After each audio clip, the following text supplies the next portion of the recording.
nous, notre priorité, c'était de discuter sur un projet, et pas sur des places, et pas sur je suis premier, je suis deuxième ou je suis cinquième. Donc, on a discuté d'abord sur le projet. À la suite de ça, les groupes qui sont restés pour discuter, eh bien, nous nous sommes répartis les places, et les communistes, nous avons pris toute notre place dans la liste PS-PC, puisqu'on a été les seuls, et puis non encartés, des sympathisants aussi, ce qu'on appelle la société civile. Donc aujourd'hui, malheureusement, étant la seule élue communiste, c'est un peu compliqué, mais nous avons donc le groupe et nous avons décidé, alors je vais en revenir au travail là des élus. Pour ce qui me concerne, moi je transfère à tous les camarades qui ont été candidats avec moi, les membres du parti ou sympathisants, je leur transfère toutes les délibérations du conseil municipal et du conseil communautaire. Je prépare mes interventions, je les leur envoie et je demande à tous de me dire ce qu'ils souhaitent que soit, sur les questions sur lesquelles ils souhaitent que j'intervienne. Si jamais je peux oublier des choses, parce que les copains élus qui sont là savent que les dossiers sont quand même très très lourds. Et ensuite, je leur envoie mes interventions pour savoir ce qu'ils en pensent. Donc moi, j'ai adopté cette manière de travailler en tant qu'élu communiste.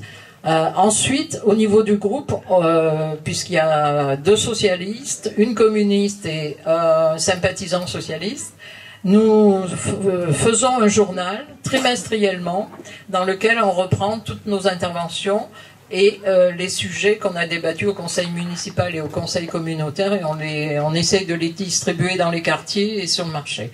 Donc voilà pour nous notre manière de travailler.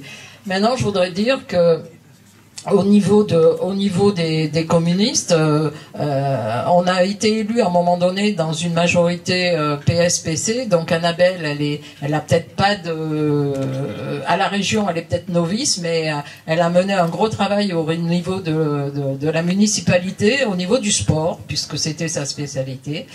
Et je veux revenir effectivement un petit peu sur la jeunesse et sur le sport en disant qu'aujourd'hui, il y a quand même de graves difficultés pour faire fonctionner les associations sportives. Et moi, j'en sais quelque chose en tant que trésorière d'un club de football, où on nous dit on va vous aider. Donc la fédération nous donne une aide et qu'elle nous reprend à la rentrée qui suit.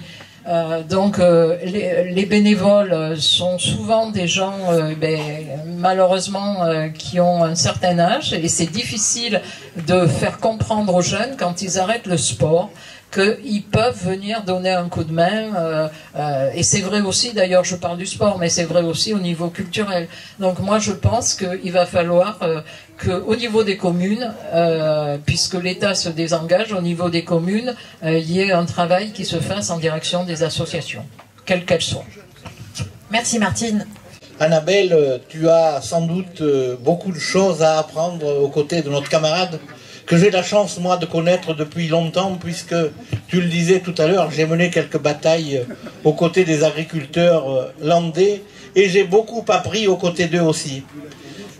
Ça pour faire la transition et dire que je te fais grande confiance pour réussir le rassemblement, Alain, parce que je sais de quelle manière tu agis pour te connaître depuis toutes ces années. Je vous disais syndicaliste paysan, et l'union, il a bien fallu... Et tu peux en témoigner, mon camarade, l'union, il faut savoir la faire si on veut avancer. Vous savez, moi j'ai des convictions fortes que je porte depuis longtemps, que chacun connaît. Pour autant, si on veut aller de l'avant, il faut se donner les moyens de ça. Tu sais, Alain, tu connais les gens avec qui j'ai travaillé dans ce département des Landes, qui sont des socialistes encartés, mais qui pour autant m'ont accompagné partout à porter les valeurs du MODEF au plus haut des responsabilités de l'État, ce qui nous a permis de faire avancer certaines choses pour la petite paysannerie corrézienne notamment, mais partout dans le territoire. Je pense à la surprime de 52 hectares qui permet de surpayer les premiers hectares des toutes petites exploitations. C'est avec Isabelle Daugraille, qu'on connaît bien et chez lesquels on était la famille Daugraille, nos amis, il n'y a pas si longtemps, c'est avec Isabelle qu'on a porté ce véritable combat, et je ne lui ai jamais demandé de devenir communiste, elle est restée socialiste, et elle a mené la bataille, a gagné, et elle était fière quand elle m'a dit, tu sais que Alain Bachet va être peut-être le président du groupe de communistes. Voilà, c'est ça, quoi, qui fait que les choses avancent, et non pas ces chacailleries, ces chicaneries, qui a fait quoi. C'est quand on est au pied du mur qu'on voit le maçon. Et moi, j'ai souvent partagé les soucis de notre ami Alain. Vous savez, quand on a traversé la France à plusieurs reprises pour ces élections européennes, véritablement, on faisait de la politique. On ne faisait pas des chacailleries. Quand on parle des autres, c'est toujours avec le plus grand respect, même s'il est 4 heures du matin, dans une voiture qui doit trouver son chemin dans le brouillard. Voilà, c'est ça qui fait qu'on est des hommes attachés à la politique. Encore un exemple. Premier jour que je suis allé dans les Landes, c'était à la fête de Souston. On me présente, Isabelle me présente Henri Emmanuelli. Je venais d'être président du MODEF. Il m'appelle dans un coin, il me dit, avec le franc-parler qui était le sien, il me dit, tu connais l'histoire des paysans de la Chalosse, des métayers de la Chalosse? Ben, j'ai dit non. Ben, il me dit, il faut que tu t'inspires de ça si tu veux être un bon syndicaliste. Parce que si tu sais pas quel effet ça fait de déjeuner pieds nus sur de la terre battue, en sachant que tu n'as pas d'argent sur le compte en banque, tu ne pourras pas défendre les petits paysans et faire avancer les choses. Parce que ces gens-là, ils avaient gagné le statut du fermage. Et ça avait été un bond considérable pour les petits paysans de l'époque. Voilà, je crois que l'union, elle se gagne. Et moi, j'ai pas honte à dire que ça m'a beaucoup inspiré. Et que Emmanuelli m'a donné ce jour-là un sérieux coup de poing pour m'éclairer, de pied pour m'éclairer personnellement. Voilà. Alors confiance à vous, bon courage, travaillez bien et bravo les communistes corréziens d'être capables d'organiser la fête. Nous sommes les seuls capables de ça. On nous connaît ça au moins et puis on est capable de mener les luttes et on va les mener dans les jours à venir. Merci camarades. Daniel Dexy. Je commencerai par, parce que c'est l'ambiance du débat qu'on vient d'avoir qui me fait penser à ça, à cette chanson de Ferrand, Camarade, qui était, c'est un joli nom, Camarade. C'est vrai, et moi je ne le réfute à personne. Sauf qu'il a un sens, ce nom, et qu'il a une histoire. Et que donc la question qui est essentielle, me semble-t-il, dans le débat que nous avons aujourd'hui, c'est quoi derrière Camarade? Et en quelque part, c'est quoi la gauche?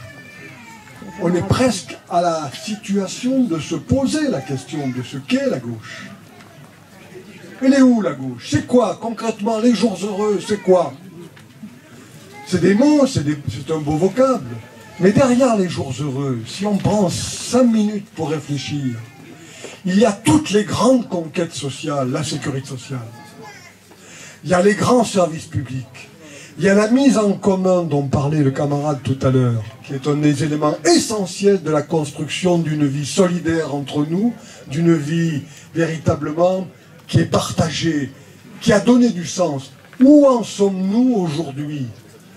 Eh bien, nous en sommes aujourd'hui au point où le libéralisme a reconquis tout ce que nous avions, pas tout, j'exagère, mais à regagner. Donc la question qui se pose aujourd'hui, et je vais faire court, mais je vais dire quand même, je suis communiste et je n'étais pas pour la candidature de Fabien Roussel lorsque j'ai été appelé à voter pour cette candidature. Et je m'explique. Je pensais que, parce que je crois beaucoup au rassemblement, parce que je crois que tous les moyens qui nous seront offerts, qui permettront à la gauche de pouvoir se rassembler comme elle a su le faire dans l'histoire, pour donner davantage de possibilités de mieux vivre à chacune et à chacun de nous, ne doit pas être raté. Donc, jusqu'au bout, je pensais qu'il était encore possible d'imaginer un rassemblement de la gauche. Et j'attendais jusqu'encore ces derniers temps qu'il soit possible de débattre avec toutes les composantes de la vie politique dite de gauche, avec lesquelles nous aurions pu imaginer quelque chose qui soit porté par un candidat ou une candidate. Je me rends compte aujourd'hui que ce n'est pas possible. Ce n'est pas possible parce qu'il suffit d'écouter la discussion que nous avons. Il faut reconstruire ce que nous appelons et ce que nous revendiquons comme étant de gauche. La candidature de Fabien Roussel, pour moi, n'est pas une candidature de Fabien Roussel. Elle est la candidature des idées du Parti communiste portées dans le débat politique que nous connaissons aujourd'hui, parce qu'il y a besoin de reconstruire les fondements essentiels de ce que sont véritablement les politiques de gauche. Et c'est ce combat-là qui compte. C'est pas pour Fabien Roussel que je vais voter, même si j'exagère au travers de mon propos et que j'aime bien Fabien Roussel, mais c'est parce que le contenu politique qu'il porte est celui à quel je crois, qui est capable d'aider aux transformations de la société. Et j'invite tous les camarades de la gauche, dans la diversité de ce qu'est aujourd'hui la gauche, de réfléchir ensemble à comment on trouve des points communs pour porter cela, mieux que le débat auquel j'ai assisté, ou que je n'ai pas regardé beaucoup, il faut bien le reconnaître, de Jean-Luc Mélenchon, que je respecte beaucoup, mais quand il discute, quand il débat avec Zemmour, il me semble que la priorité aurait été plutôt de débattre en public de ce que nous voulons à gauche, pour construire la société. C'est ça qui m'aurait paru le plus important. Et c'est la raison pour laquelle, moi, très modestement, je dis, je sais que c'est pas possible. Il y a besoin de reconstruire le fondement de ce que nous appelons la gauche. Et j'invite tous mes camarades qui pensent différemment de moi, parce que je n'ai pas de certitude. Ferrat chantait tout à l'heure, jamais de certitude. Bien sûr, jamais de certitude. Mais au moins débattons ensemble et aspirons ensemble à construire ce que nous avons su faire au moment des jours heureux.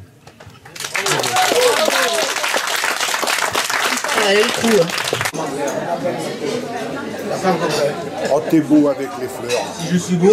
Avec les fleurs, là. Ouais, mais tu vas me rappeler.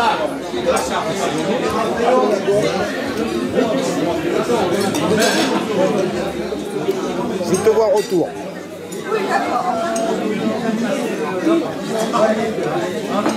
Vous les gardez. Ah, il s'en paye une tranche, hein, là. Oui, oui, là je trouve. Hein. Tu vas bien.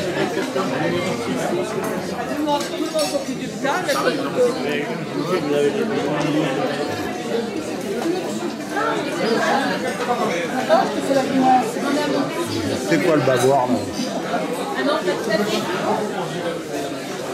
Il faut faire encore sourire à la caméra. Ouais. La serveuse, il faudrait se manier là un peu, les gens ont faim. Donc quand ils m'ont appelé à l'été 67, Et tu peux poser le bavoir, hein.